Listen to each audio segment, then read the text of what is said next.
Okay. I'm at an ad screen. This is fun.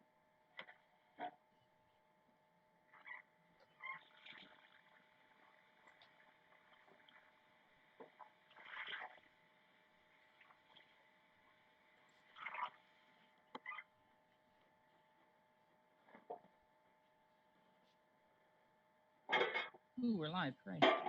Hooray! Sorry about that. It's still working out the gremlins. It's fun. Anyway, welcome to Changeling the Dreaming. This is our premiere episode of the last fairy tale. And it looks like we have not been attacked by gremlins. Hooray! Everyone's beautiful face is exactly where they're supposed to be on screen. Success! So, yes, welcome to the Changeling the Dreaming Chronicle. This is set in 11th century Wales in Cornwall. And last session, we had our Game Zero character creation. And so for right now, I think it would be best if everybody introduced themselves. So let's start with Dixie. Tell us a little bit about your character. Hi, I'm Dixie Cochran, work at the Onyx Path. I am playing Kira Cluin, who is an unseelie slua. She uses mostly autumn and metamorphosis, and she likes to gather secrets. Excellent. Keltoon, how about you?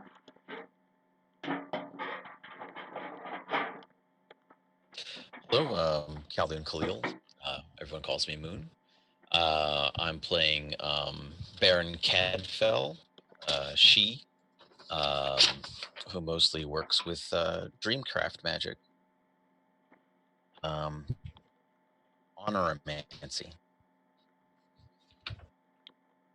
Cool. And Panda. Hi, I'm Panda. I'm playing Mabon, the cat Puka, which is probably pretty evident. She's a serving girl / scullery maid in the barony, and she uses a mixture of dragon's ire and wayfare. And I'm not sure if I did my actor nature scene spread properly, but that's what I've got. We'll find out in play. Everybody is learning together, except Yes. Dixie, who edited the whole thing. Anyway, last but not least, Harry, tell us a little bit about your character. Yes, I am playing Euron Blackwood. He is a Seelie. He's a grump. He's an ogre. He's an ogre. And his main ability is Skycraft. Well, it's his only ability, Skycraft. Okay. So, normally my rule for... Not an ogre, a troll, pardon. Yeah. Technically, you're only an ogre if you're unseelie. Oh. Yeah, it's a little weird tidbit. But anyway, so normally my rule is I get 3 sentences as the storyteller to set the scene, and I'm going to viciously break that rule right now by giving a paragraph or 2 of narration to try and set the scene for this next chronicle. And just to sort of give everybody a little bit of framing, last week, as everyone's deciding their role, it all fit together really, really well for being members of manorial, royal, noble household. And so that's what I went with when deciding exactly how this game is going to unfold. So,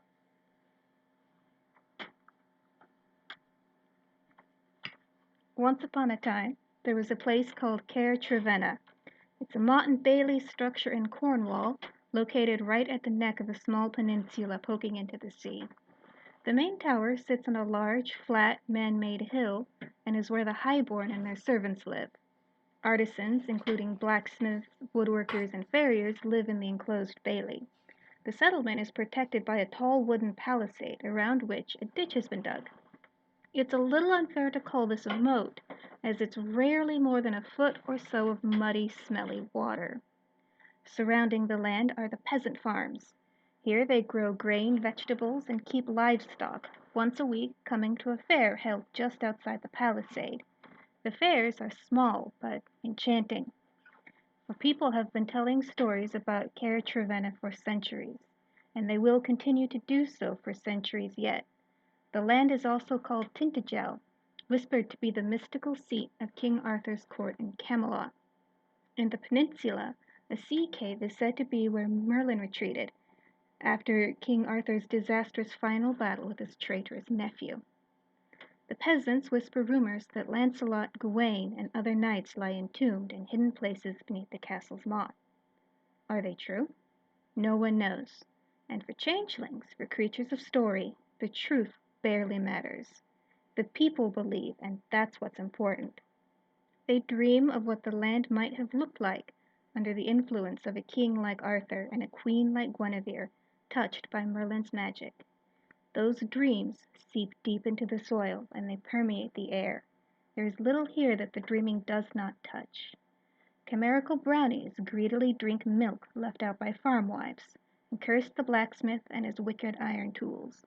Pixies play pranks on dogs and delight children with their antics. Today, Cair Trevenna is ruled by Lord Oberon and Lady Titania. Noble among mortals, they are also rulers among the Fae, a she, king, and queen. The castle has been busy recently. Their son, Dafeth, came into his own as a she several months ago. His seining is soon, to be held concurrent with his 16th birthday, and will be both a mortal and Fae celebration. As members of the Freehold, you are expected to arrive at the seining, gift in hand. Fortunately, today is a fair day, wherein you might discover something valuable enough to be a gift for a prince. And that is where we open our story. So, where are you? What do you think you're up to?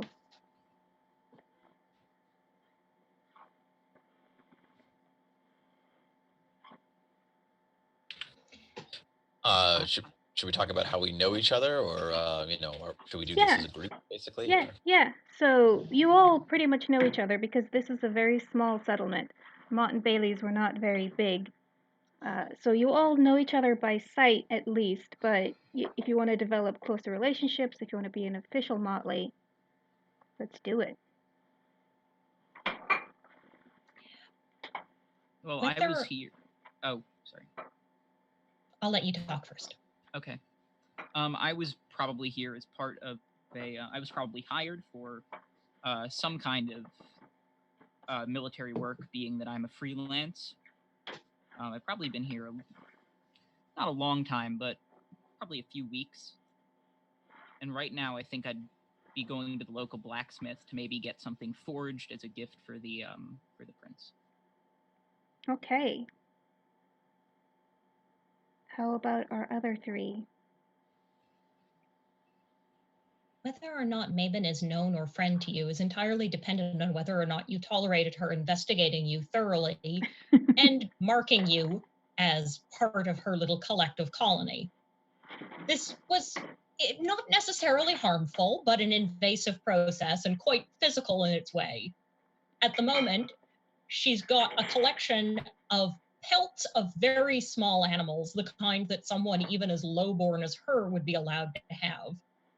Nothing hunted unreasonably in the lands of the nobles where she's not permitted, and she's considering how she might trade them. That happened until she got distracted by a display of ribbons where she is using a considerable amount of her willpower not to make a tangle of them since they don't belong to her. Yeah, you could probably get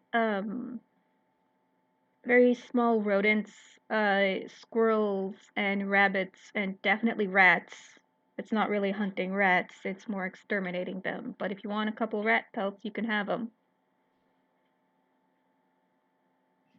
Although Mabon identifies sometimes as working as a scullery maid and general rat catcher, there's occasional moments when it's not entirely clear who exactly she belongs to as far as a girl, as she may show up at a farm somewhere and act like she belongs there just as much. Okay. But she's here today to attend the party. Awesome. So the party is not for a couple more months. We open in prep phase. So she's here today to do some shopping.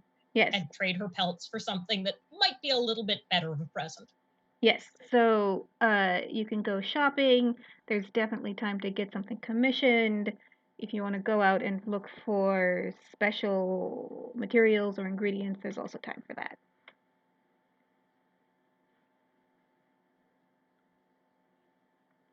How about our two unseelie?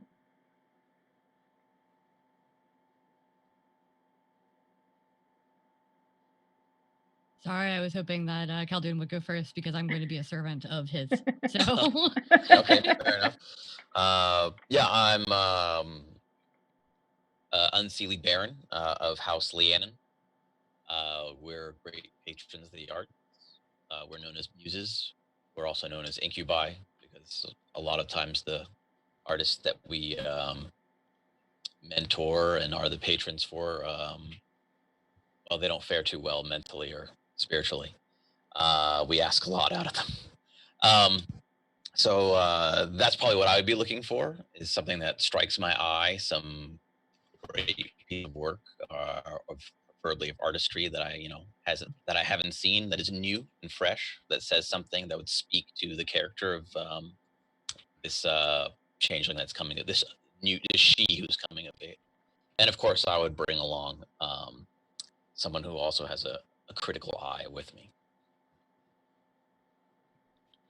So I've been skulking around for a while already, trying to find secrets that will either lead to a gift or that would be wonderful gifts unto themselves, because that's the kind of thing that the Fae like to deal in. However, if we are going to actually go shopping or looking through the stores for things, then I will be accompanying... I did not get your character's name, I'm sorry.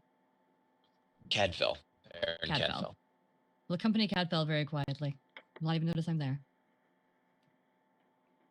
Okay. Surprisingly not that perceptive. So, as all of you leave the palisade, as you cross the palisade wall, it all feels a little different. Because when you're within the castle, everything is suffused with magic and with glamour. But the palisade and the little knot emote, those form a boundary. And so Chimera don't really like coming beyond the walls. And as you cross, the air bites a little harder and things come into a little sharper focus. There's still a lot of ambient magic, just not as much. So, the fair, it's a very rural, very medieval fair. Most of the farmers are selling produce directly off the wagons. They've tried to decorate everything so it looks a little fancy, but they're selling cabbages directly from their wagons. Curling around the other side are the textile merchants. And these are where you will find things like fabric, ribbons, tools, and maybe even some glassware.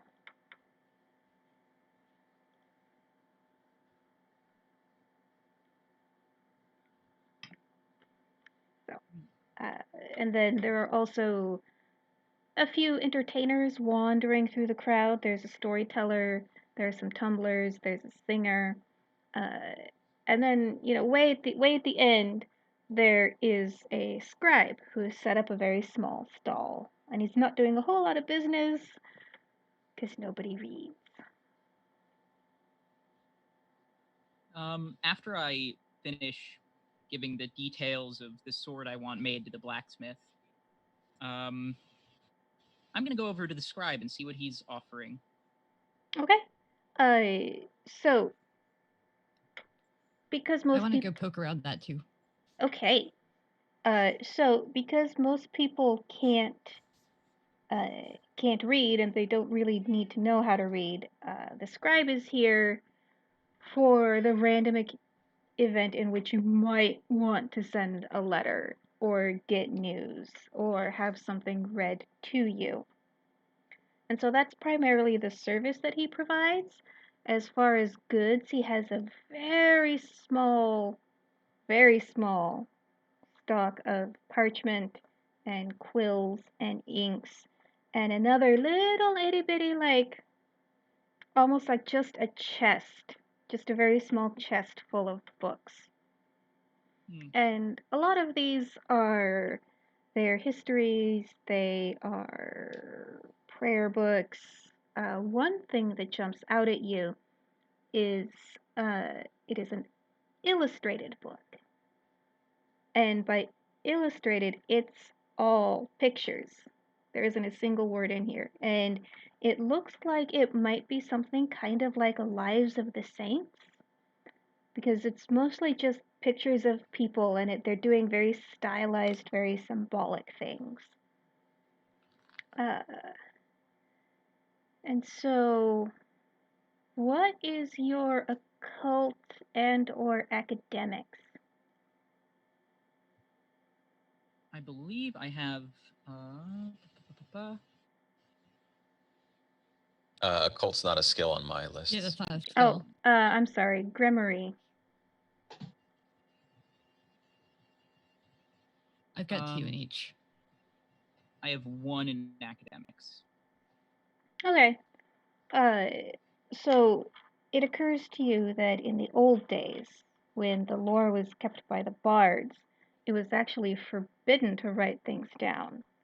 So while this little book appears to be something like the Lives of the Saints, some of the symbolism is just a little bit odd. Like maybe these aren't actually saints at all.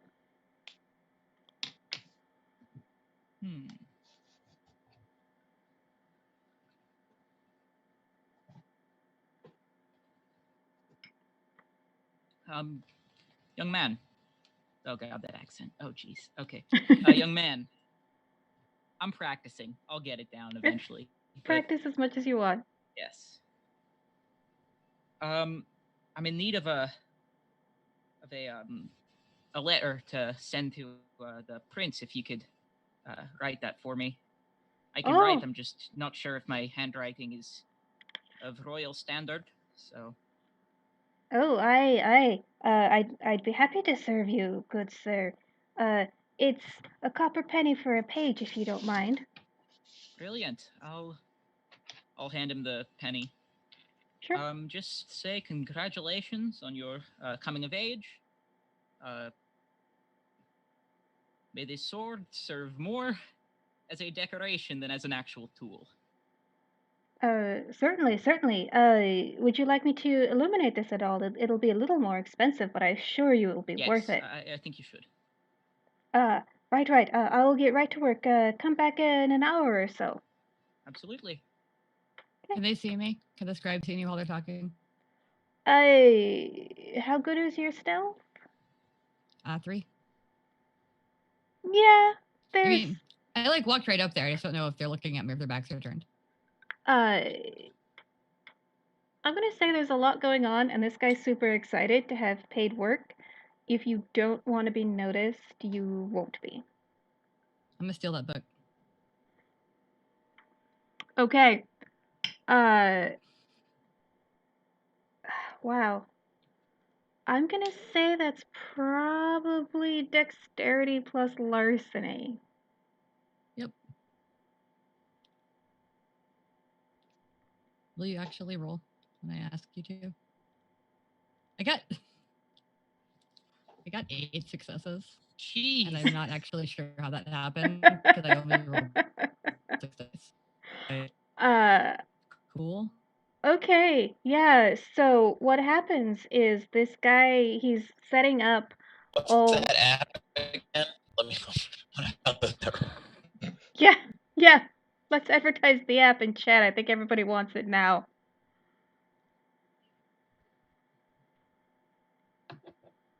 Oh. Yeah, 8 successes on 6 dice. That's the app I want.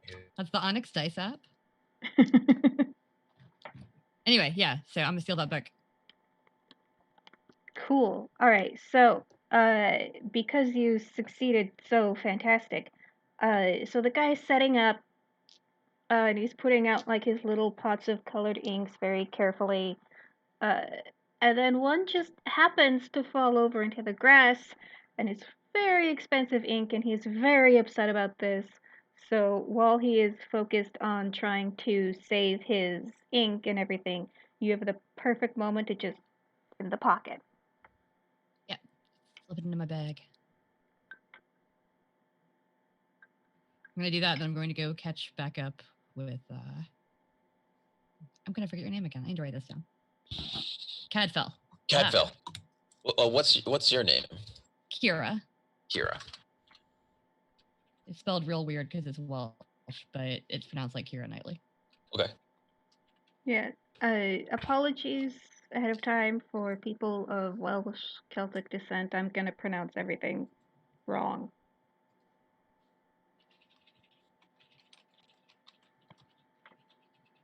I'm going to try very hard not to. But anyway, so yes, you two catch up.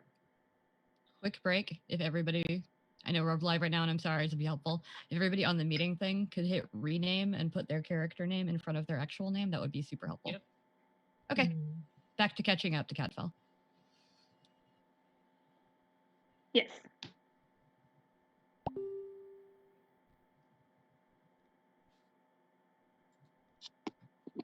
So yes, you have catched up to Cadfell, and is there anything you want to say? No. Again, like I was never gone. Okay. Yeah, I was staring at something. And so I kind of look behind my shoulder and see her there, and I'm, like she was standing there the whole time, and I returned to whatever I was staring at. Okay, so as you walk through the market, you see three people you've never seen before. So everyone who comes to this market, they're a local, and so again, even if you don't, regularly have drinks with them, you know them by sight. Like, oh, that's the cabbage farmer. Oh, that's the dairy farmer whose cheese always sucks. These three people you have never seen before. And they're walking, which implies that they are not very wealthy. And their clothing, it is made out of very simple fabric, but it is very well made. So it is, they're all a little bit older, so they're early 30s, middle-aged. It is a woman and two men, and they just sort of walk up to the palisades like they have every right to be there. They're let in, and you notice that one of them has a sort of energy that kind of makes your teeth itch. I think that's something that would definitely get the attention of my Defend the Territory cat. So I'm going to go padding along there swiftly but stealthily and find out what's going on. I am going to. That is the kind of thing that, as a freelance hired to keep watch over this terrain, is going to pique my interest as well. I'm going to, not as quickly and not as stealthily, give chase, I guess you could say. Okay. I'm going to enjoy the show as I watch a troll and a puka trundle up on some newcomers. I mean, fair. Okay. I am going to follow quietly at a distance, trying to remain unseen because I have to know everything. Okay, so the guards, they're a little bit lazy. It's been a while since anyone attacked this particular part of the country. And these people do not appear armed. One of the men has a sword, but he's not wielding it, he's just wearing it. So the three approach, and the guards ask, "State your business." And then the woman speaks up, and she says, "My name is Lon. These are my companions, Jory and Piron. And Piron is the one who's got the energy that sort of makes your teeth itch." And so she announces herself as members of the Order of Claudius Deditatius, and that they are here in service to the church. After which the guard's like, "Oh, holy men, be welcome, be welcome. Are you here for the Lord's celebration in a few months?" And they don't know anything about that, but there's a little back and forth, and one of the guards brings them into the courtyard, and another one sends a messenger to go fetch Lord Oberon. Is the one who makes my teeth itch, is he the armed one? No. The one who makes your teeth itch. I'm not gonna say he's dressed like a monk because that hasn't sort of been standardized yet, but he's definitely wearing just a rough spun robe of some kind, and his possessions are minimal. And the guy with the sword, does he look like a proper freelance, like an ex-knight, or is he just a mercenary? More like a mercenary. Okay. So he's seen his way on the battlefield, but he probably wasn't born into wealth. All right. I'm gonna go up behind the mercenary and put my paw on his shoulder. Not a literal paw, just a big hand on his shoulder, and say, I'd appreciate it if you deposited your weapon in the armory. And so he looks, he's like, oh, I actually have a sword. Like, and he looks like you've caught him for a moment. Like he really doesn't want to give it up, but he knows it's protocol. And he says, yes, we're certainly not expecting any trouble. We don't mean to create trouble. I know, but unless you're part of the security detail, then I'll have to take that from you. Well, I certainly wouldn't want us to start off on the wrong foot. Yes, of course. It's over there, right? Sure. I'll show you the way. Okay, and you see him look back at the woman, and he's got this sort of question on his face, like, should I do this? And you just see her nod just barely, like, it's fine. Well, none of these people have given me a hand to sniff or shown any indication they've acknowledged this is my territory. So I'm going to go right straight up to there and say, you'll be staying for a long time, won't you? And so the woman is one. Yes, a few weeks at least. We are here to bless and sanctify the land here.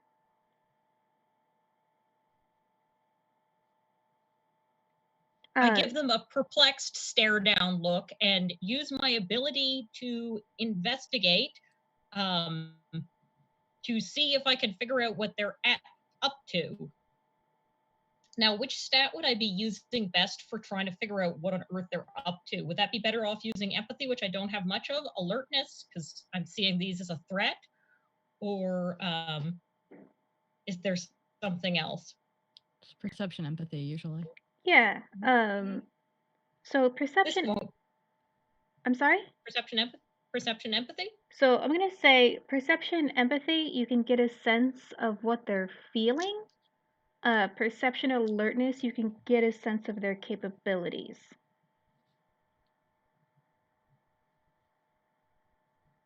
Well, I have 3 dots of alertness and 2 dots of perception. So is that 5 dice? Yep. Okay. I would say that she's probably doing her best to seem intimidating, which probably isn't that much, though she has a dot of it, because she's also a petite. Is that a girl? Is that a boy? It's hard to tell. I'm starting off with a 5, 10, this is a 6 or a 9. This is a 9, 9, and an 8. That's really good. Okay, and this was perception? Yeah, it was perception and alertness. Okay.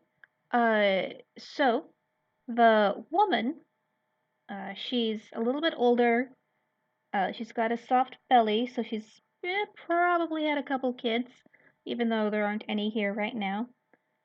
She carries herself and she speaks like someone who is highborn. And her man-at-arms, who is currently checking in his sword at the armory, he walks like someone who has been in battle. but he doesn't have that noble stride.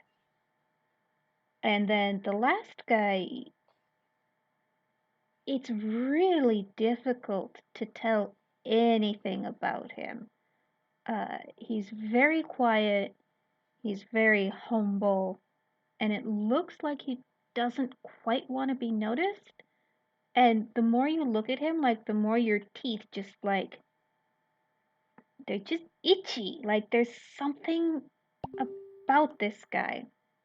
You can tell that they are all confident. They're pretty confident that whatever happens, they will be able to deal with it.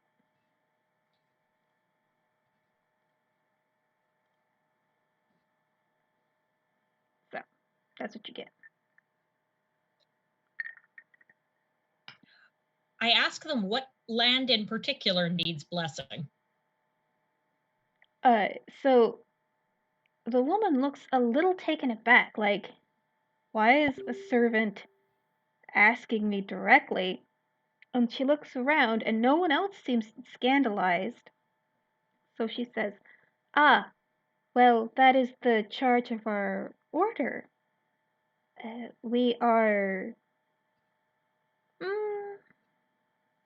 We have two tasks, one of which is to purge the world of evil, and we do this by spreading the Lord's holy blessings. We intend to go from field to field, invoking the Lord's grace on each one, so that they may prosper and nourish the land spiritually as well as physically."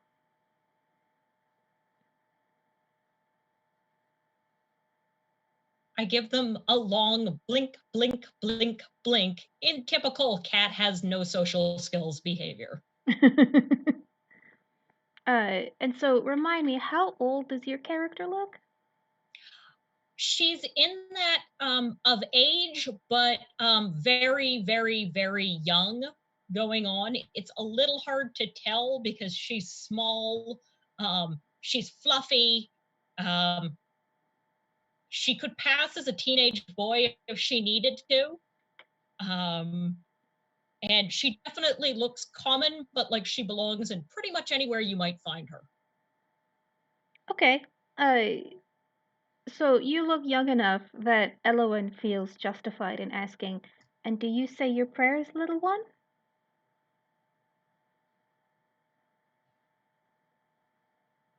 There are many prayers. Indeed.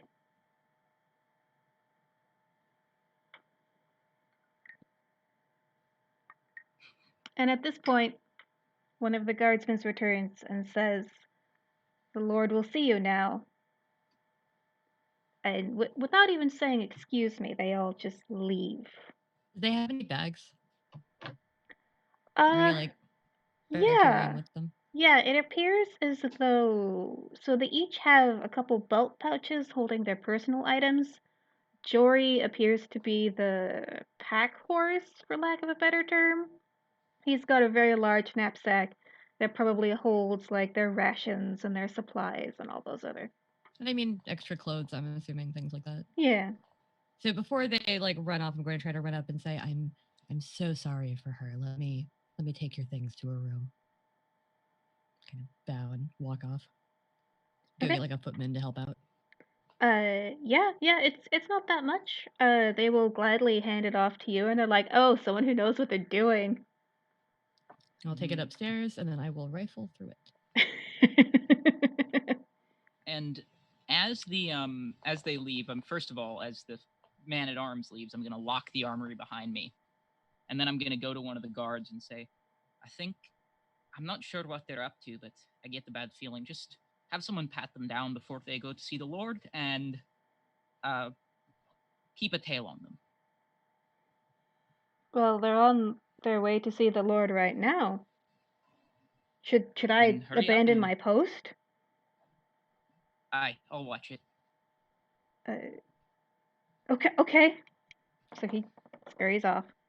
And so in their pack, you find traveling, like, flint and steel, a little bit of money, extra clothes, a couple religious icons, What do they look like? just general implements relating Okay. to Christian faith. So probably like a Cairo and other implements. And you also find a very slim book. It has been very well read and very skillfully written. It is called The Revelation of Pure Thought. I'm going to flip through that. Okay. Do you have academics? Yeah, 2. Awesome. You need at least 1 to be literate. Yeah, that's what you said last time, and I Yes. figured since my character is all about knowledge, I should give her the ability to read. Okay. So, the revelation of pure thought, it purports to be a series of revelations given to a bishop named Claudius Dedititius directly from the angel Gabriel. And Gabriel is describing to this Claudius exactly all the awful things going on in the world.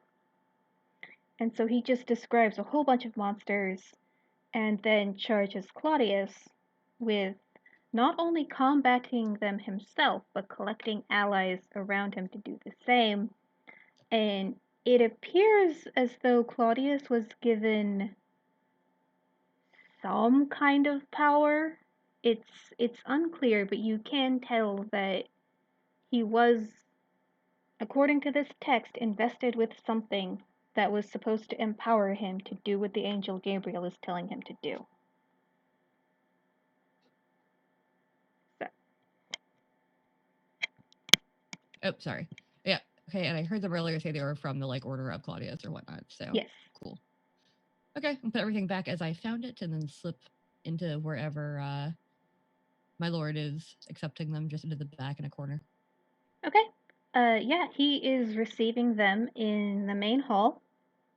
And in the discussion between them, there's really no new information received. They give their names. They say we're from this particular order, and we are here to spread the blessings of the Lord to protect your land from evil. And as he speaks, like, you can kind of tell that whatever is making everyone's teeth itch, Oberon feels it too. So he is very polite as he receives them, but cold. And this seems to throw them off a little bit. They're like, we're usually popular wherever we go. What's wrong here? But he doesn't violate protocol in any way. He's just not as warm as would be expected. And so they are sent off. And so who else is in the room? Me. Okay. As they leave, Oberon will signal the 2 of you to approach. And Oberon, he is just this beautiful, opulent fairy prince. He has tremendous, lush, red gold hair that goes down to his shoulders. He earned a whole bunch of honor in battle, and he's never really let go of that past glory, so there's still a bit of a martial aspect to his clothes. So he dresses like he might be called to battle at any moment, but his armor is always polished and gleaming. And because you are changelings, you can see the sparkle of glamour about it. And so he waves you forward. I approach and bow, curtsy. It's sort of a curtsy. It's sort of that shuffle forward a cat does when it's approaching you with enthusiasm. And he nods and accepts your gestures, and I don't like them. I don't know why, but I don't like them. I understand, my lord. Or Your Highness. I'm going to Keep tell it- him what I saw in the book about the Claudius being empowered by the Archangel. Strange.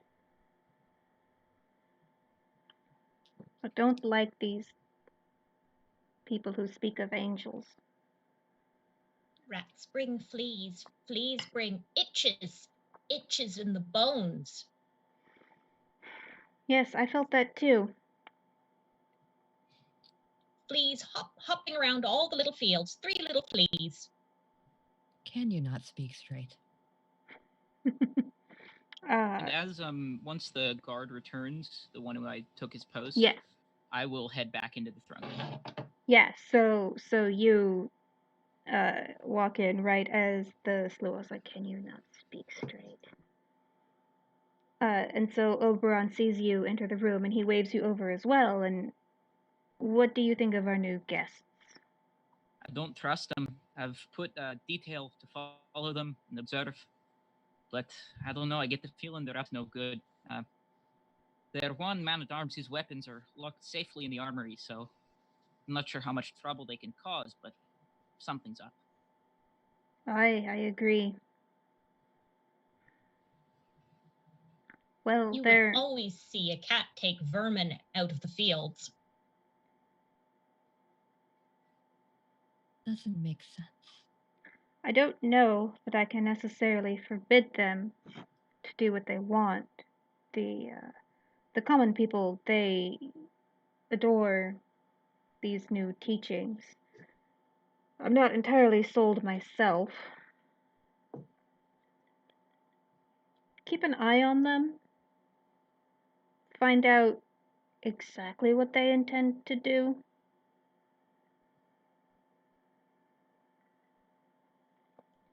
Thank you. Oh, and of course you've all received the invitation to Daveth's. And he looks around and then says, Saining.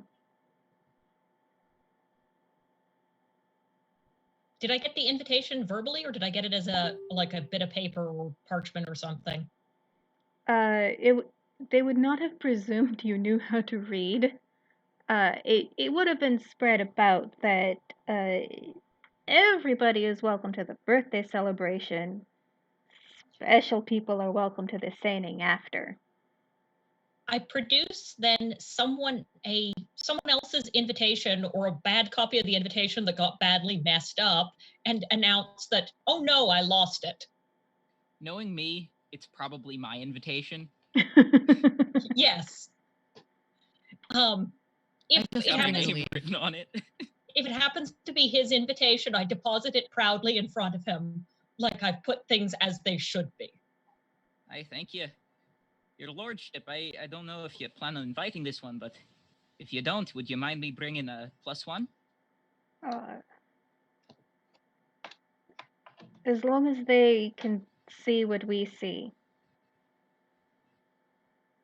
All right, I think this one can. Aye. Blink. Brilliant. Unnecessary physical affection in the form of nuzzling upon the poor sellsword. I've not heard, a huge fan of that. I've heard rumors. I'll maintain my posture in the presence of the Lord, like I'll still be standing at attention with my armor, my hand resting on my sword, but like I'm visibly uncomfortable with being the cat having marked you as her territory again, pads off again, as she is wont to do. She can read body language well enough to get when someone else's hackles are up. Oberon reads all of this like that. and is just not my problem. He does say, I've heard tell of a wise woman not too far from here. She may be able to give some insight.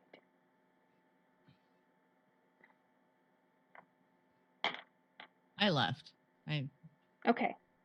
I left a while ago, I said. Oh, okay. Oh, okay. As soon I'm as sorry. they started being obnoxious, I was out. Okay. Yeah, no. So, Cadfael, what are you up to when all of this is going on? I'm at the textile merchant, and I'm like slowly like perusing their wares. and spending a lot of time, asking them questions and in their presence, and like slowly draining their life force to, kind of keep myself fed. Okay. It's not great work because this is rural Wales, but whoever made this did know how to use loom, Mm. and they tried really hard. Well, I'll go on. I'll be as honest as I can be about their work. Okay. I'll Uh, feel the stitchings with my thumb and tell them where they did it wrong, and kind of tap them and run their hand along it as well. Touching them as much as possible. I have the psychic vampire flaw, so I have to be near people and living things, and they find it unpleasant, but it's okay. great for me. Okay. So the person that you're talking to, they start out with their normal sales spiel, and you get into like the really nitty gritty of, why this pattern, why this fabric, why this color, and just asking them really deep questions that the answer to is not much more than, I thought it was pretty, but the way that you are asking makes them feel like they should have a better answer, and they don't. And this is kind of ego crushing for them. Oh, okay. Well, that's good too. This is all your own work then? Yes, but you're right. It could be better. It could always be better. I'll have to make it better. Excuse me. Oh, yes, we should always try for our best, but Uh, we're all and limited by our capabilities. and as he runs off, sort of choking back a sob, one of the pages approaches you and says, "Sir Cadfael, the Baron lady Kedfell, if you please. Baron Cadfael. My apologies. Uh, Lady Not Tita- accepted. Lady Titania wishes to speak with you at your earliest convenience." Well, every time is convenient when it comes to Lady Titania, of course. Yeah, Lead the yes, way. yes. Come with me. Come with me. See if you can get that right. He like looks. He's like, and he knows he can't talk back, so he just shuts up and deals with it. Uh, so he brings you to Titania in her private chamber, which is a little out of protocol, but there aren't that many places to meet in the castle. I kind of as I'm walking there and I see where he's taking me, I get a bit suspicious, obviously, because of who I am and what I am. And I kind of whispered by shadows, especially if I see a rat or a frog or something. And I say, keep an eye on me. What do you say? I'm whispering to shadows or any insect I see, because I know about Sloa and how they're they talk to bugs and hide in shadows. So Okay. I want to. I'm kind of hoping that she has my back. Okay. And you said, Kira, that you had left already. I did, So but can I just turn a corner and show back up randomly? Because yes, we're weird. yes. So Okay. yes, there is. I left from where Oberon and them were, and somehow just turned a corner and ended up right behind the Baron. Just... Yeah. Or a bug friend is like, you should go there. So yes, so you see Carrotfield being escorted by a page to Lady Titania's chamber. Oh yeah, I do have little creatures. I'm gonna send a little creature. Okay. I'm gonna make a little spider friend. Okay. Go see what they're talking about. And so you are brought into the chamber of Lady Titania. She is as tall as her husband, with midnight black hair falling to her waist, and she is known to be a sorceress of House Iluned, and frequently carries implements of her craft with her. And so you are brought to her private chamber, which is the tallest room in the house, where only she can go.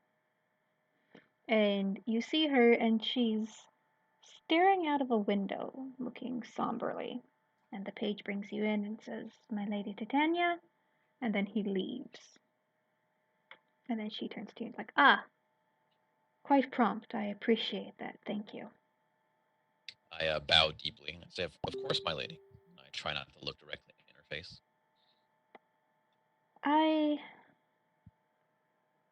have a problem, and I don't know in whom I can confide. I Well, certainly it's couldn't. certainly my problem then. I certainly couldn't speak of this openly to my husband. I hope I can trust your discretion. My house is not known for being discreet, but I can do my best. That's all I can ask. You are aware that my son's seining is soon. Indeed, I've been looking for something worthy of him. So far, I have found nothing. Hmm.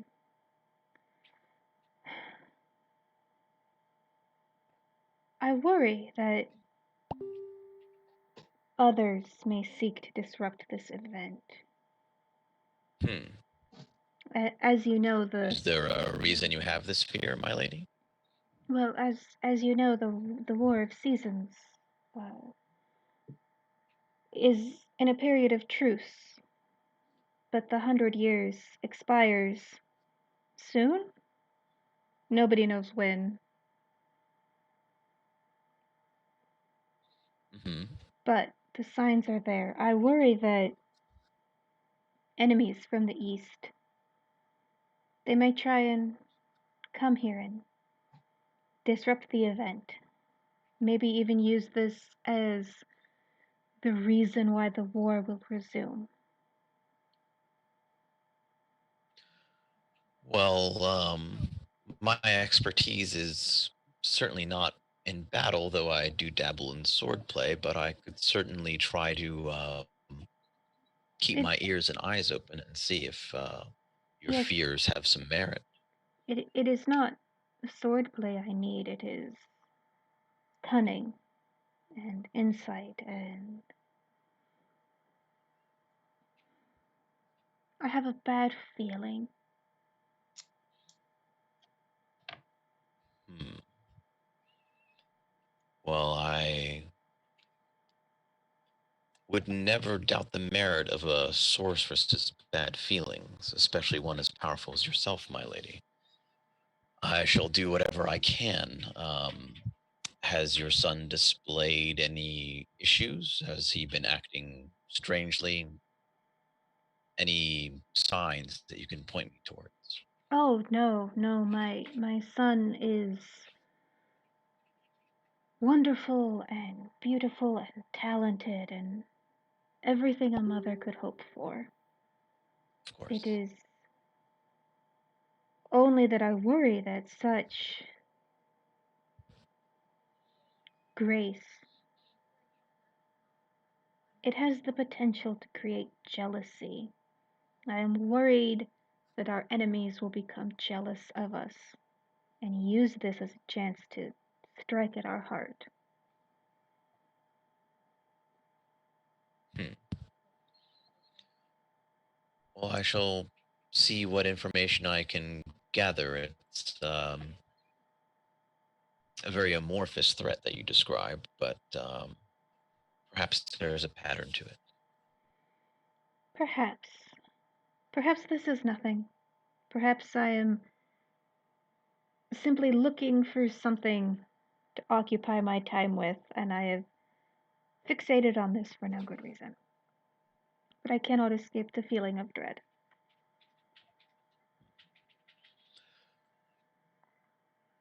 Well, there are worse things to occupy yourself with than the safety of your son. This is for certain.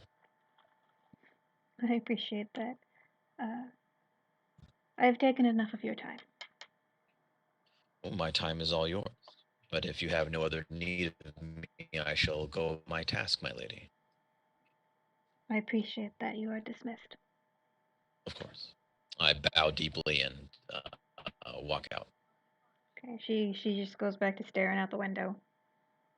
I'll avoid stepping on any spiders. A tiny chimerical spider is actually going to stay in there for a little bit. See if anything happens after he leaves. Okay.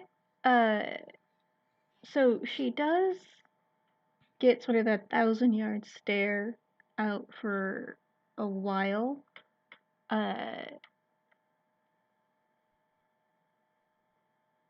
And then, let's see, what would she do?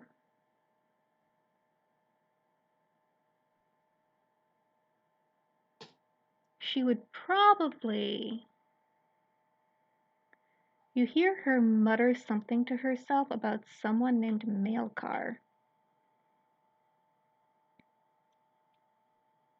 But it is indistinct, although from the tone you can tell her voice is full of grief.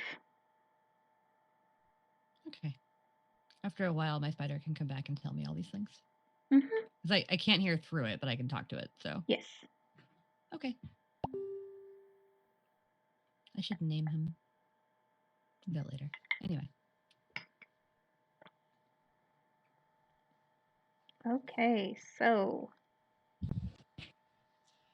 back on the ranch, back in the throne room, Oberon as well will dismiss you once it's been like, keep an eye on them. There's this crazy lady living in the woods to the north who might be able to help. Am I the only Fae that's part of the security detail, the security for the castle? You are probably the only full Fae, because pretty much everyone else here is Kinane. Okay. Then I'll start organizing security for the party. We don't want anybody in the room for the after party, right? Any non-Fae. Right. So I'll have guards stationed at every entrance and exit. Okay. Yeah, everybody has gotten very used to the fact that you know what you're doing and Oberon listens to you, so yeah, you come up with... Also put them on, like, I don't know what the alert system of the castle is, but let's just say I'll put them on, I'll give the guards a poke to say just something might be up, keep an eye out. Yeah, I mean, it's pretty much everything's great, keep an eye out, oh my god, Vikings.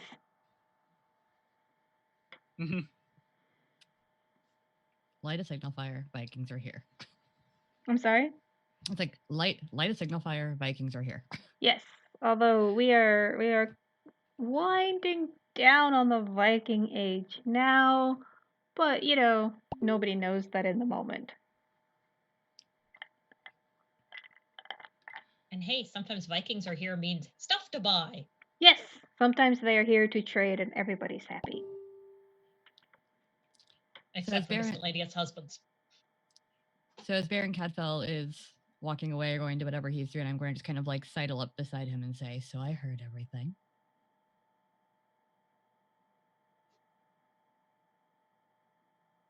You're muted. Sorry. Good. I'm glad to hear it. I believe that between the two of us is discretion enough. Yeah, she did say stealth and cunning. Indeed. I think between the two of us, yet again, we have much of that. All we need now is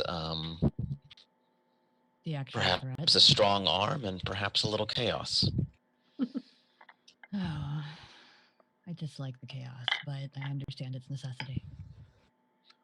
Oh, yes. Well, amongst our kind, one must get used to chaos, and it's better to have it on your side than against you. Yes. His Highness is concerned about the strangers that arrived today. They had a book about Gabriel, the Archangel Gabriel's power being infused into Claudius, and they are here with the order of Claudius to bless the place. If you stand near the one too long, your teeth itch. Your teeth itch?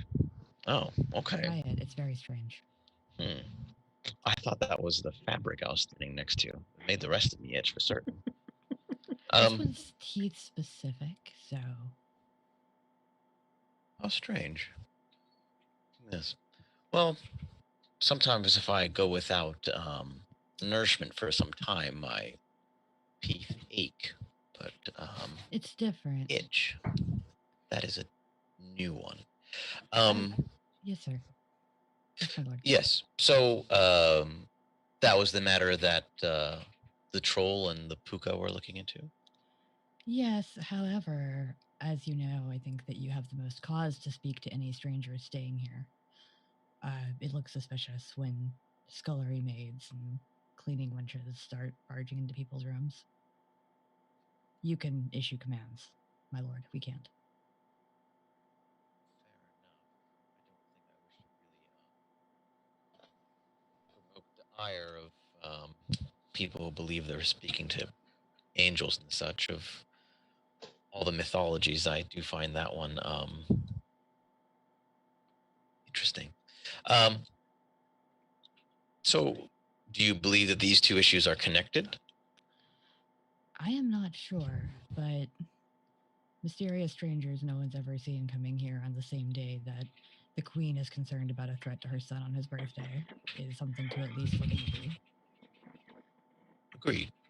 Well, then perhaps we should speak to this troll and puka and see what sparked their interest in these folk, and then from there see where we can lead ourselves. Yes, I agree. I'm not a great believer in coincidence either.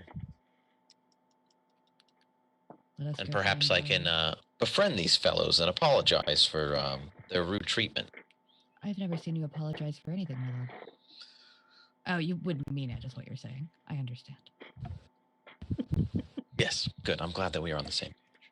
I'm sorry, you know we Slew are not very good with newcomers. Oh, no, I don't know much about your people. Could you take me to the troll and the puka? Sure. I'm assuming that Mabon is near or around the kitchens as usual. Actually, this is a rare moment of her being incredibly cooperative and doing her job. She's doing a round of making sure all the chamber pots get emptied. Specifically, she's figuring out which room the newcomers have been parked in, since she imagines they'd probably be around here. Yeah, it is not difficult to figure out. And I mean, unless you are deliberately trying to stay hidden, you guys will find each other fairly easily. 100% for once, being incredibly reliable and well behaved, making sure there's sweet rushes on those floors. Wait, I thought you said you were a scullery maid. Cat can go where they like. Right, but scullery maids are specifically kitchen maids. That's why I was confused. Sorry. I didn't know that you were... Yeah, got it. Okay. That's why I was confused. The guests don't know what kind of maid she is. Yeah. It's true. She can do whatever she wants. Also, in this period of history, you wouldn't have had the same sort of servant hierarchy of you only wash the pots. She's the miscellaneous. And she does a lot of rat killing. She wouldn't be cooking, though, because that's for men. Well, at least however in it a nice happens. household. So yes, you come across the cat who is at work and the troll who is on duty. Or you know what? Let's say you're off duty right now. You've given your watch, and you've got a few hours to rest before sleeping and then going back on duty. My lord wishes to speak with you both. I'm there. If you want to be. We should have probably all be together at this point. Yeah, Like, I would once. probably have followed just to get an excuse to organically figure out what room these people are staying in, rather than just knocking door to door. Yeah, I mean it's no secret. There's really only a couple rooms they could have, and they're all really close together. Mm-hmm. Well, if you know a room, sorry, Sierra, if you know Kiara? Sierra. Kira. Am I saying it right? Yeah, Kiara. Kira. Okay. Kira. All right, I'm going to spell it phonetically so I get it right. Kira. Yeah, if you know a room that you think is not necessarily spy proof, but a good one for me to wait for them to meet up, that's out of the way. Yeah, I'll take him down. Then into I'll the be waiting cellar for them or there. something. Yeah, Like, let's go to the cellar, which is where I sleep anyway. Okay, so I'll go get them. not? And I'll say, I mean, usually the only person in the cellar is the cat Puka. Go get us more potatoes. Or no, turnips. It would be turnips.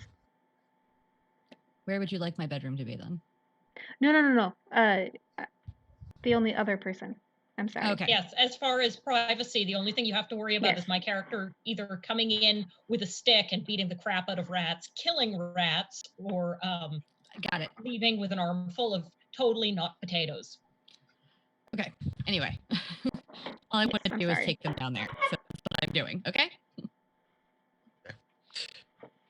Yeah, I'll be waiting there. I don't know. I'm wearing green finery. I have probably blonde hair. It's longish. I look like I'm in my mid to late 20s. I like just a little bit of starting to show. Making me look a little up. Sir, you're on. I look at the puka. Aye. Nathan? Oh, thank you for joining. Your microphone's a bit quiet. Is that just on my end, or? Oh, no, I must not have it close enough to my face. Brilliant. Aye.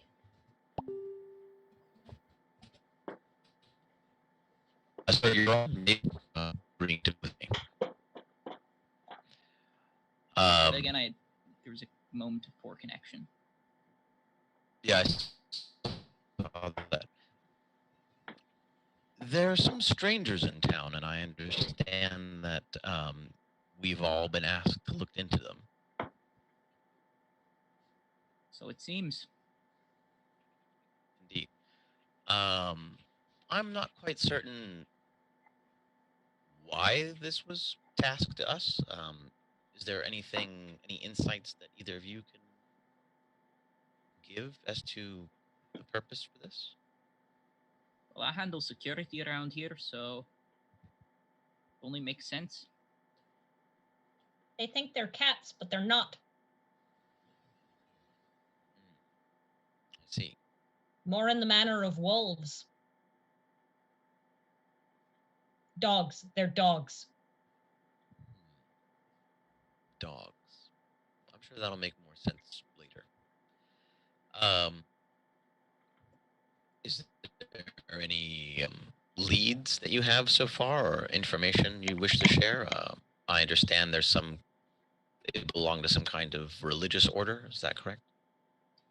I believe so, but at the same time, I don't know if they're exactly the peace-loving ambassadors they say they are. When I took the sword off of the one that I turned Russian for a second. When I took the sword, reset. When I took the sword off of one of them, he seemed hesitant beyond what I'd normally expect. He looked to one of the lady for permission, and she nodded. So I'm concerned that that they're up to no good.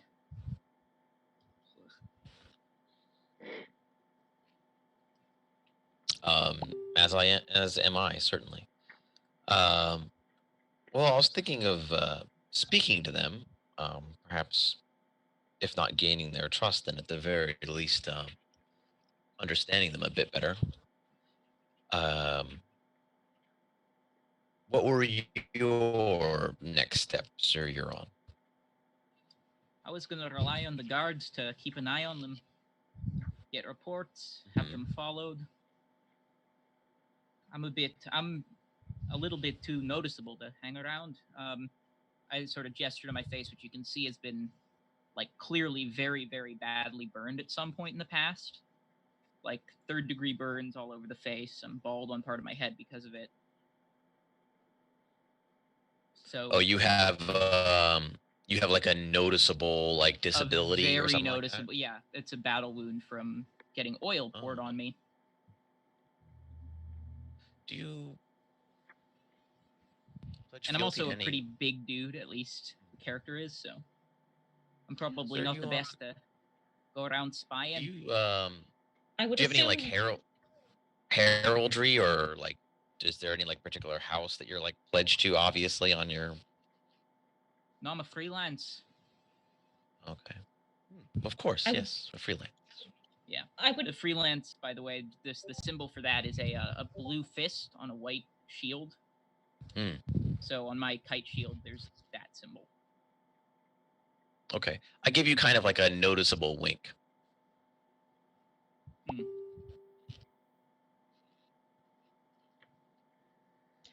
I would assume my ability to turn into a cat would probably make a point as far as my ability to get about where people wouldn't pay that much attention. Yes, you are pretty sure that unless they have something else going on, they will just notice there's a cat in our room. Well, I wasn't planning particularly to spy on them. I was just going to speak to them. But I thought I heard something about a wise woman or something. Silly man.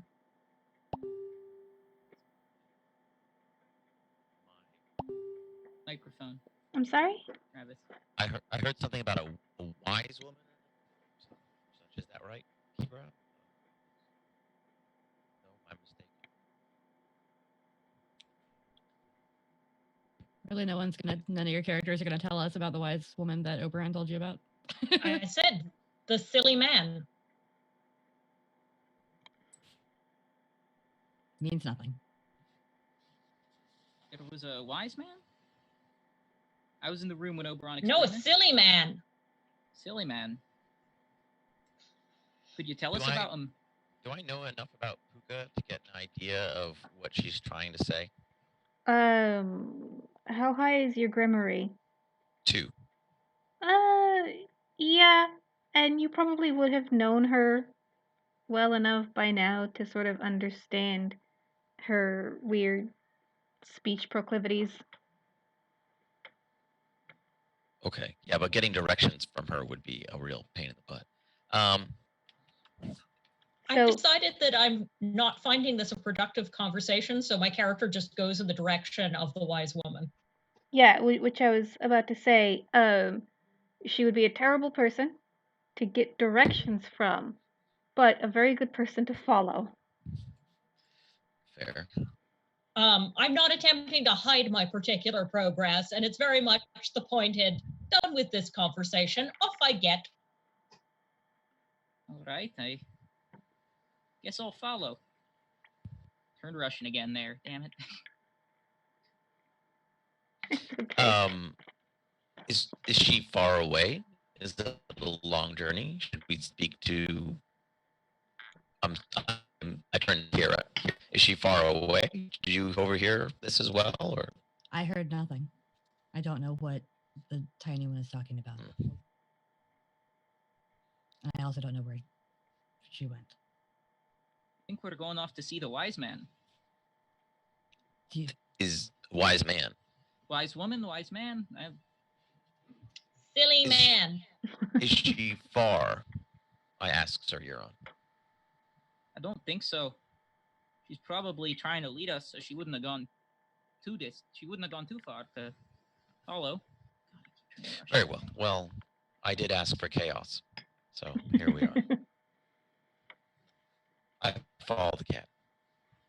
Okay, so several miles away from the castle is a place that people call Golden Grove.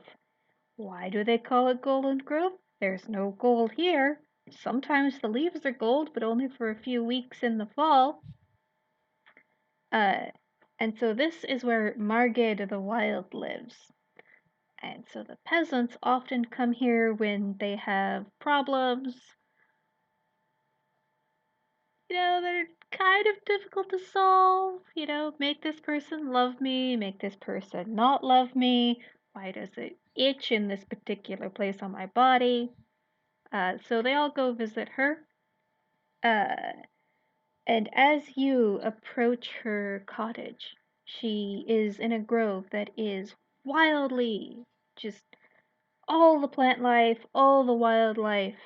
And as you walk closer, you can tell this isn't necessarily a power that you are familiar with, but it is still power. So whatever Margit the Wild can do, she's probably really good at it. Somewhere along the way, I would have picked up a small present to bring to her. Maybe it's a bouquet of wildflowers. Maybe I'm bringing her a live butterfly. Something similar is a definite gift. People would probably have to follow my character, not understanding why she went a figure-8 path through the meadow or chased a butterfly for 10 minutes or something. But nonetheless, a gift is being brought. How good is your survival? I have 2 dots of survival. Okay. So you are able to identify that plant is useful and that plant tastes good. And so it's not the world's prettiest bouquet, but it's all plants that have a use. And that's the best possible thing for a cat to bring. Yes. And so you come up on this cottage and you see this. It's kind of hard to tell exactly how old she is. Her skin is very, very clear, but she's starting to have little silver streaks in her hair. So she stands up where she's doing something in her garden. Says, I wondered when you'd get here.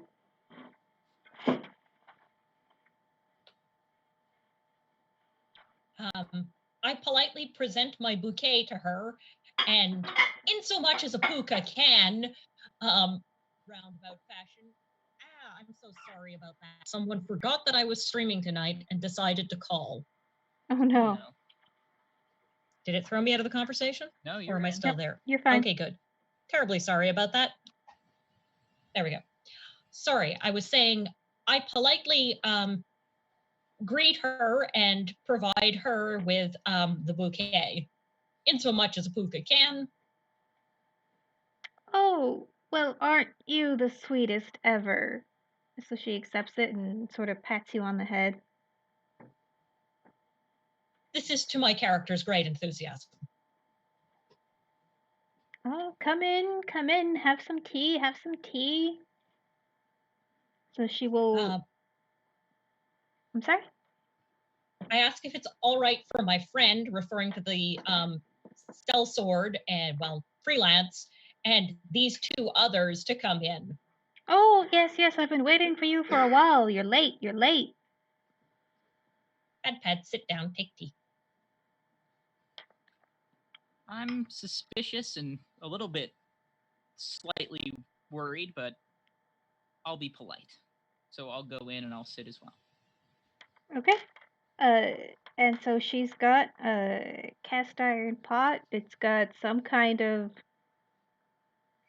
herbal thing going on, but it smells really good. So all of her dishes are very mismatched, so you end up drinking out of bowls, cups, whatever she has around. And as you enter her hut, the feeling of power grows, and you can tell, even if you only have a dot of Grimmery or Kenning, you're looking around at like the sigils on the walls and the plants drying over here, and this woman knows what she's doing. You're not sure what she's tapping into, but she's tapping into something.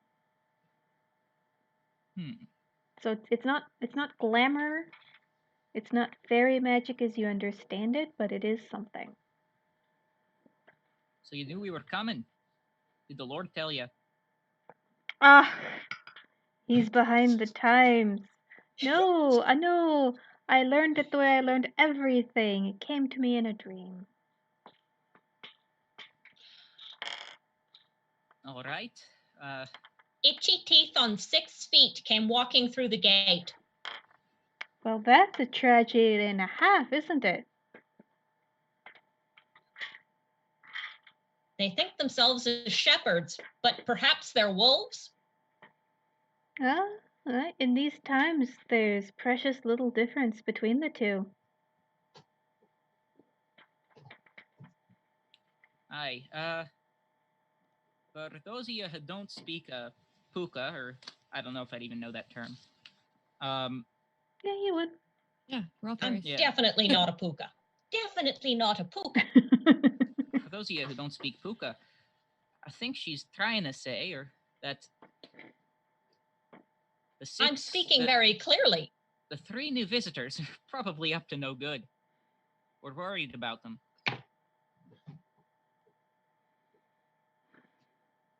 And you won't tell us anything whatsoever about them. It is not those 3 whom you should fear. They Who are is it? incorrect but sincere. The problem will be in those who come after. Are you saying they're scouts? Harbingers. Harbingers of what? Change. I would not let them do what they are planning. Change is not always bad. You are... How do you intend to stop them? Me? I intend nothing. Then you wouldn't let them do what they want to do. Why would you have us stop them if you have no interest in doing so? I can only touch the tiniest bit of what you are. Well, I can't argue with that. These people, I have foreseen what they do. They come to the fields and they spread their water and they spread their blessing. And that is good. That is a good magic. But then they will see someone leave a dish of milk out for a piskie, and they will tell them that they cannot do it, and that if this keeps up, the blessing on the field will be revoked. As I understand the world to be, this will hurt you far worse than it hurts me. Should I have them removed then? Well, it'll hurt you eventually. They wear cloaks of love. Love from those who live in the fields. No sword from the castle will drive them off, not till the cloak is taken away. They bring hope after a fashion and in their own way. Not like you, but they have a gift.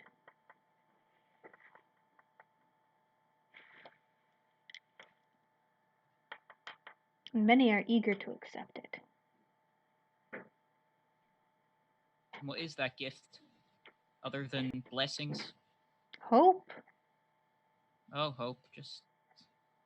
All right. Have you not seen how the peasant folk work themselves to death in the fields? I have. And the women die in bed far too young. These people, they come and they speak of hope, of a better world that is powerful promise. Can you show us this dream of yours? The dreams come to me because I have awakened enough to see them. The dreams come to you because you are awake. That's interesting. Now you sound like the puka. I won't deny it. There is wisdom in what the cat says. Since when? I'm sorry? I said since when? Since always. Even if you cannot read the alphabet, the writing is still there. The alphabet can be arranged into nonsense just as easily as it can be arranged into sense. I can see you're a very humble person who handles situations well where you're not in control. Well, control is arbitrary. It's an illusion, truly. I simply mean that if we could see the dream, then perhaps we could understand it better. You wouldn't think to ask her for a tale, would you?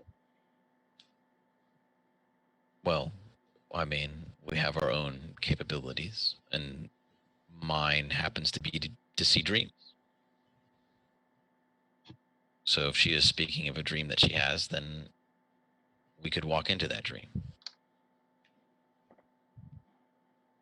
I will see what I can do by our powers combined. And so she gets up and she starts bustling around her kitchen.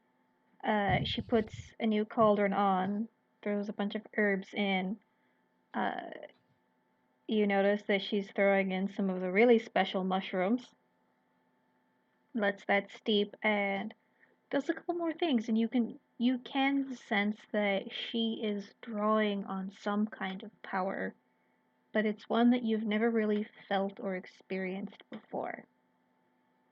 And so she has you drink of her specialty and says, I believe this is the only way that we can share dreams. All right. Yeah, I'm fine with participating with that as part of a bunk. Drinking the tea. I can enter her dream with onomancy. I don't know how many people I can take with me. Okay. Is there any way I can help this with my Wayfair? Wayfair not so much, because Wayfair is more about moving around in the waking world. You could definitely use a aeromancy. Don't have that. Yeah, I've got that. I've got all of that. Now, if I'm correct in my assuming that this tea is a psychoactive substance, with my flashbacks and nightmares and all that, would it affect me differently, negatively? Probably. Yeah, I'm still gonna drink it because Okay. I have flashbacks too. Does it contain either onions or garlic? No. Good. A little bit of psilocybin. oh boy. Cat is happy to be high as balls. She You also should see her when she gets into the cat mint. she probably does throw a little catnip in just for you. The cat takes her saucer and laps happily. And Witches and cats are a done deal. if you want to empower this, you will be able to spend glamour. I'm a cat. I'm definitely putting some glamour into this. This is my scene. Okay.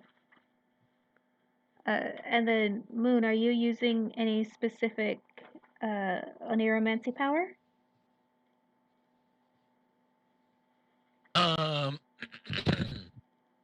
Yeah, no, I'm just using Dreamwalk, which lets me enter her dream. Okay. So this is going to be a lot sharper for you, and I will give you a few extra pieces of information. Yeah, I mean, I can if I can bring the rest of them with me, I will. I have Fate 2 as Realm. But I don't know what targeting multiple people, how that works or anything like that.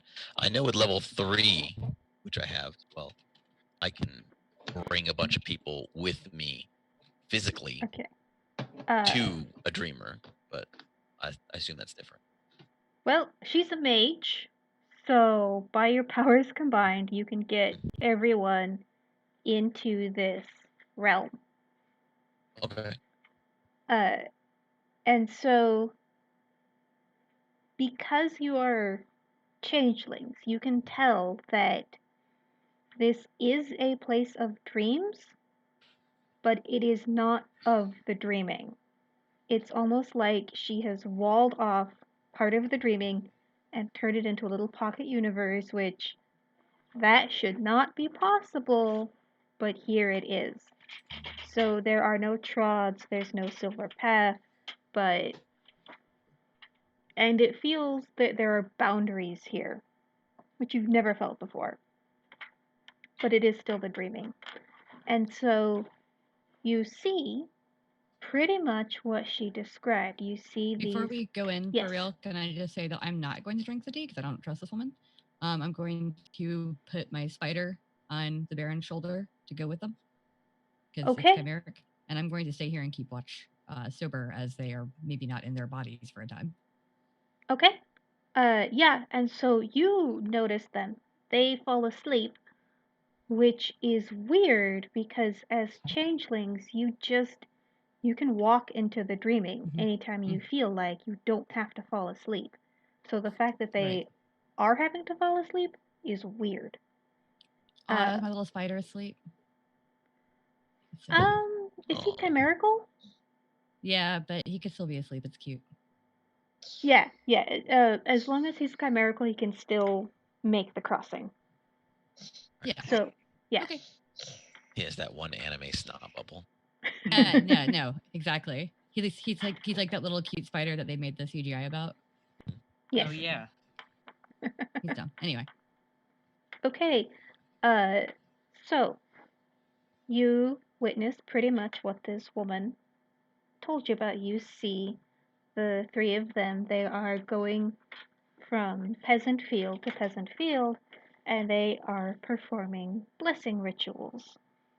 And it is the very quiet man, Piron. He is the one who is leading whenever there's a ritual going on. And within the dreaming, you can sense power in all three of them. And it is a very similar power to the sword that Magred has. Slightly different, but it is fair to assume that they are roughly the same kind of caster. And so Piran is the only one who's a little different. He's got power also coming from somewhere else. That's probably whatever he's got going on that makes your teeth itch so bad. And so they spread out. They spend a couple weeks just going to all the farms in the area and doing the thing. And you can tell that it works. It is a magic guard against mold and parasites and ground rot. And it also encourages the plants to grow faster and to grow more fruitful. The peasants realize this and they're extremely happy. Because, no famine, hooray! But you also, so the dream shifts in the ways that dreams do. And you do see peasants sort of doing the rituals that they've always done. And the peasants here, they are not superstitious. Because superstitious sort of implies that you don't see what's happening. This area is infused with enough magic and wonder that the peasants sort of do understand what's happening. Like, they're not necessarily Kinane, but they will see brownies out of the corner of their eye and they will remember to leave little dishes of milk out. Or they will put horseshoes up if they want to keep them out.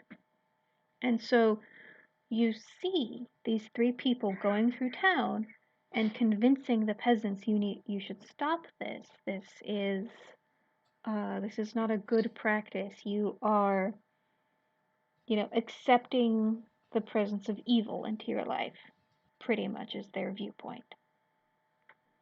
And the peasants who've just received this great gift of perpetual fertility, not perpetual, but a nice boost. They don't want to lose it, and so they stop. They stop honoring the Faerie. And they start listening to these people a lot more. And so when they say, don't do that, do this instead, they obey. And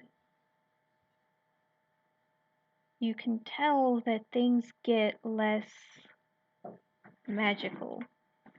There's less wonder. And that's when the dream ends. Okay.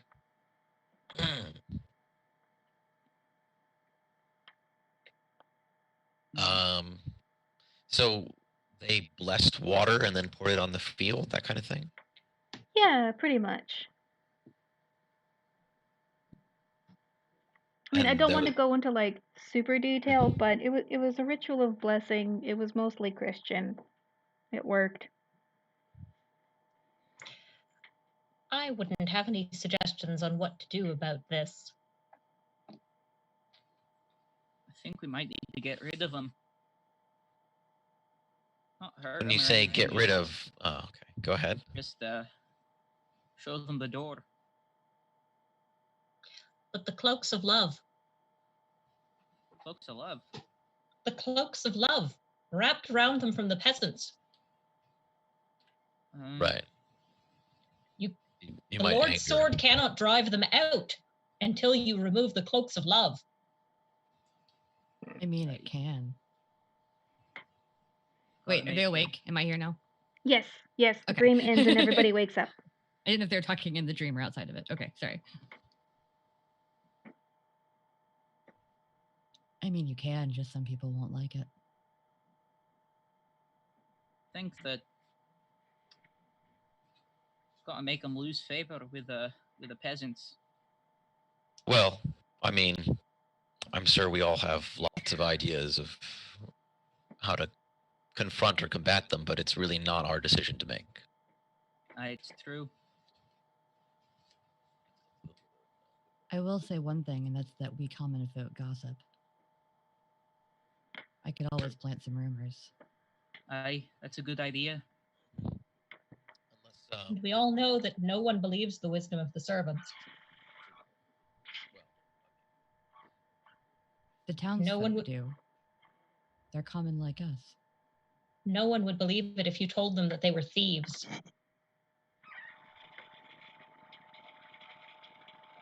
Well, unless Lord Oberon forbids it, I think all of that is Say that again? a good possibility. Unless Oberon forbids it, I think that's a distinct possibility, an approach that could be used, yes, to discredit them. Also, as I learned earlier, they don't care to keep an eye on their baggage. It'd be easy enough to plant something. Oh, I took a book earlier. None of you know that. No, yeah, I didn't. But take it out of my satchel. I'm gonna look at it first, but if it's not useful, this could work. I suppose. That's hardly clever at all.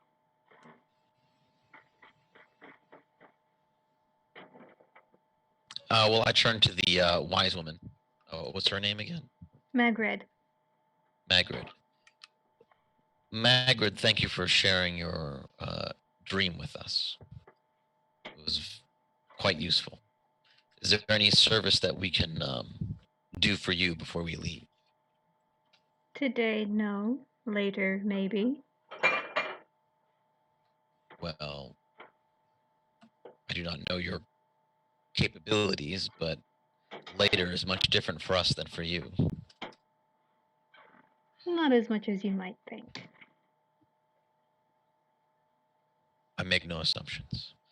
But certainly, I am Baron Cadfell. You may call upon me for an equal favor or exchange. I will hold you to that. No need. I hold myself to such things. I spend a willpower point so that I'm like connected to her. Mm-hmm. That's it's a level 1 honorancy thing. So now I can try to enter her dreams, no matter where she is in the future. Okay. Let's see if you can discharge your debt before your next incarnation. Yeah. Well, the beauty of the wording of the level 1 honorancy is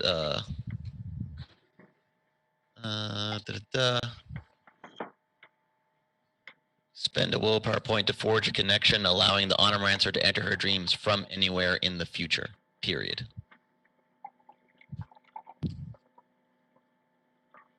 Awesome. Yeah. So incarnation or 1,000 years from now or a different dimension. As long as she's a witch, I'm definitely going to have the cat showing up there. Right. The only limitation is as long as she's her. Well, again, thank you for your time and your hospitality. Unless Okay. anyone has something else to speak to you with, we shall take our leave. Be All right, well. we follow the cat. Okay. I lead them practically back home to where they need to go, and I'm particularly mindful if any of them look sad or in need of comfort. Do any of you appear that way? I probably appear a bit spacey, maybe a little stressed. Not only because I'm worried about what these new people are bringing, but just about any time I'd imbue a psychoactive substance. A lot of my previous excursions, I guess you could call them, my bad experiences in combat come to the surface. I'm going to... I'm sorry?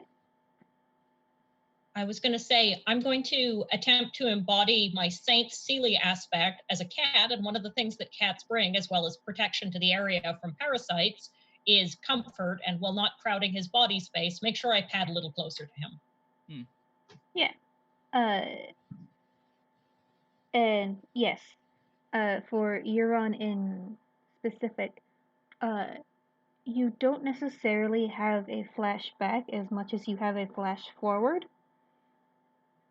And you can sense that what the people are doing in the fields will lead to war. Like, not immediately, but eventually. Okay. So more like the seeds of conflict are being planted, and it will be your children who reap the harvest.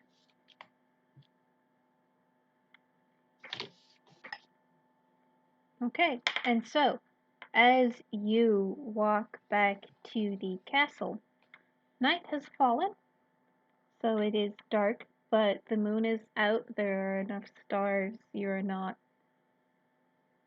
at a loss.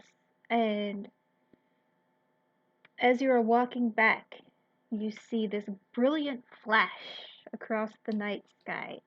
This star that wasn't there before flares to life and trails a white gold ribbon behind it. And you see it coast across the sky and land maybe about 2 or 3 miles away. And you can see this Curiosity flaw. Flash of light. That is where we will end game. Oh. I know I'm evil. Twinkle, twinkle, little star, hope you haven't fallen far. Yep. Okay. Thank you all so much for playing. If we just want to go around a little bit and introduce ourselves, and if there's anything we want to promote, we can go and promote that. Let's start with Moon. Would you like to tell us a little bit about yourself, what you've got going on? Hi, yeah, I'm Caldoon. I'm Moon. You can find me at True Moon on Patreon. I've got the V5 player's guide that we're currently in the works of. That should hopefully be out early next year for Vampire 5th Edition. And Sigil and Sign, the Cthulhu Mythos RPG that's finished Kickstarter, and the book should be out fairly soon as well. So yeah, check those out. Look for them on the Kickstarter pages, and that's mostly what I've got going on. Neat. Dixie, how about you? I know you've got cool projects.